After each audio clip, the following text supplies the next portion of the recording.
Today is Thursday, October 7th, and a thought popped into my mind. Uh, I've noticed that certain days there are more volume, and then there are certain days where the ATR is higher or lower, and I've noticed that on certain day of the week there are different types of price action that occurs.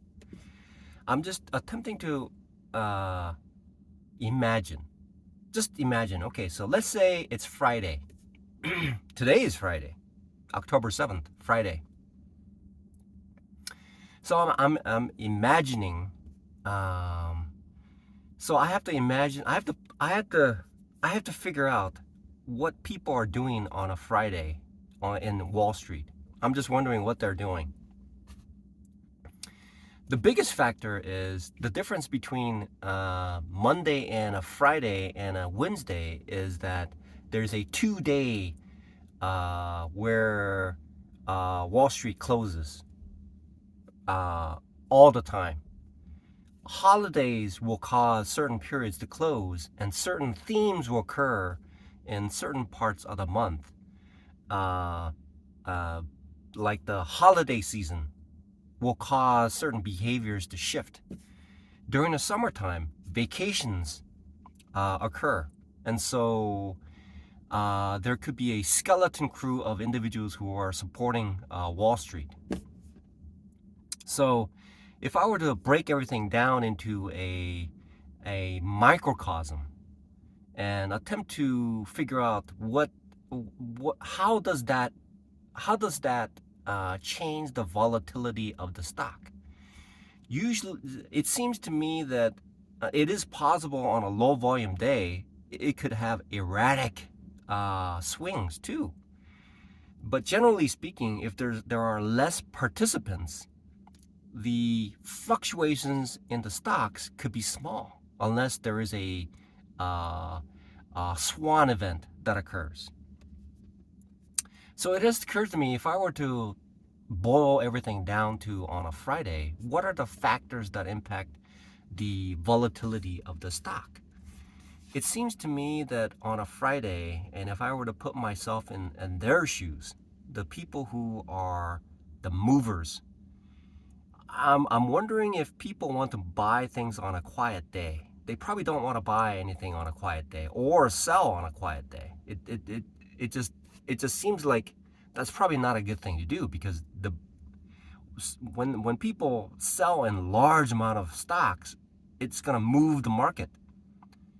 And when it moves the market, the price fluctuations will be dramatically different. And then usually on a Friday, there's that weekend carryover. And so normally people are, maybe it's a good time to buy. Maybe because there's a balance between reducing risk, and there's a long-term holders. So for the long-term holders, weekends don't matter too much. But for individuals who are trading on a daily basis or intraday, the price fluctuations could be very meaningful for that day. But for people who are holding it for a long term, it really doesn't matter at all. And so trying to figure out what are the mechanisms that impact the volatility of the stock can provide additional information in the things that I do on certain days. And usually it turns out that on Fridays the volume should be low, because most of the actions may have occurred already on a Thursday, Wednesday or a Thursday. That's where things usually on a Wednesday, where the heightened actions occur on Wednesdays maybe. And then on Mondays, whatever the news that occurred will impact, and the volatility will most likely be very high on a Monday to readjust to the conditions of the market. So to look at it from a perspective of volatility on a Friday, which is today, and normally, if in a very, very essential manner, looking at it in terms of the basis, which is the long-term holders will not do anything, so they're out of the picture. There could be hedge funds that are uh, so there could be a couple factors.